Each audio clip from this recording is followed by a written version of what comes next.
भक्ति भारत में आपका स्वागत है।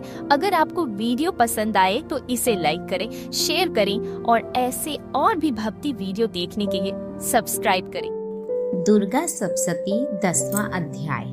महर्षि मेघा ने कहा, हे राजन, अपने प्यारे भाई को मरा हुआ तथा सेना को नष्ट हुई देखकर क्रोध में भरकर दैत्यराज शुंभ कहने लगा, दुष्ट दुर्गे, तू अहंकार से गर्व मत कर, क्योंकि तू दूसरों के बल पर लड़ रही है। देवी ने कहा, हे दुष्ट, देख, मैं तो अकेली ही हूँ। इस संसार में मेरे सिवा दूसरा कौन है? यह सब मेरी शक्तियाँ हैं। देख, यह सब की सब मुझ में प्रविष्ट हो रही हैं। इसके पश्चात ब्रह्माणी आदि सब देवियां उस देवी के शरीर में लीन हो गई और देवी अकेली रह गई। तब देवी ने कहा, मैं अपनी ऐश्वर्य शक्ति से अनेकों रूपों में यहाँ उपस्थित हुई थी। उन सब रूपों को मैंने समेट लिया है।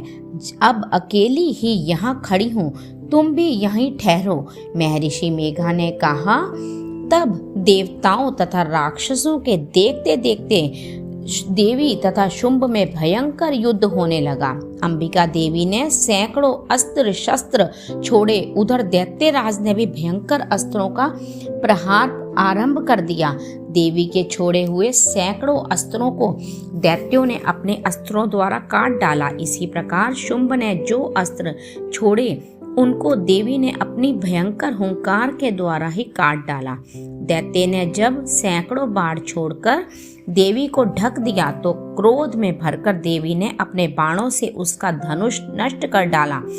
धनुष कट जाने पर दैत्येंद्र ने शक्ति चलाई, लेकिन देवी ने उसे भी काटकर फेंक दिया। फिर दैत्येंद्र चमकती हुई ढाल लेकर देवी की ओर दौड़ा, किंतु जब वह देवी के समीप पहुंचा तो देवी ने अपने तीक्ष्ण बाणों से उसकी चमकने वाली ढाल को भी काट डाला।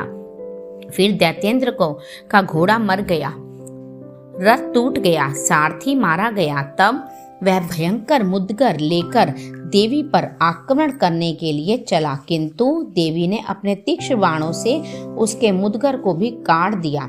इस पर दैत्य ने क्रोध में भरकर देवी की छाती में बड़े जोर से एक मुक्का मारा। दैत्य ने जब देवी को मुक्का मारा तो देवी ने भी उसकी छाती में जोर से एक थप्पड़ मारा। थप्पड़ खाकर पहले तो दैत्य पृथ्वी पर गिर पड़ा, किंतु तुरंत ही वह उठ खड़ा हुआ। फिर वह देवी को पकड़कर आकाश की ओर उछला और वहां जाकर दोनों में युद्ध होने लगा।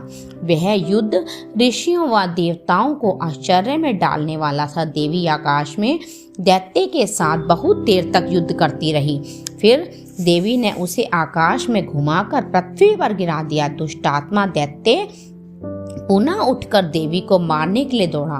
तब उसको अपनी ओर आता देखकर देवी ने उसकी छाती विदीर्ण करके उसको पृथ्वी पर पटक दिया। देवी के त्रिशूल से घायल होने पर उस दैत्य के प्राण पखेरु उड़ गए और उसके मरने पर समुद्र, द्वीप, पर्वत और पृथ्वी सब कांपने लगे।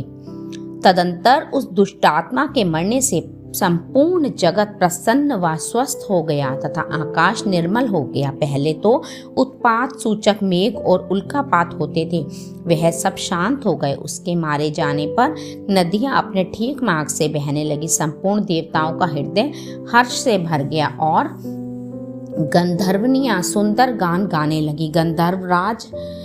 गंधर्व बाजे बजाने लगे और अप्सराएं नाचने लगी। पवित्र वायु बहने लगी। सूर्य की कांति स्वच्छ हो गई।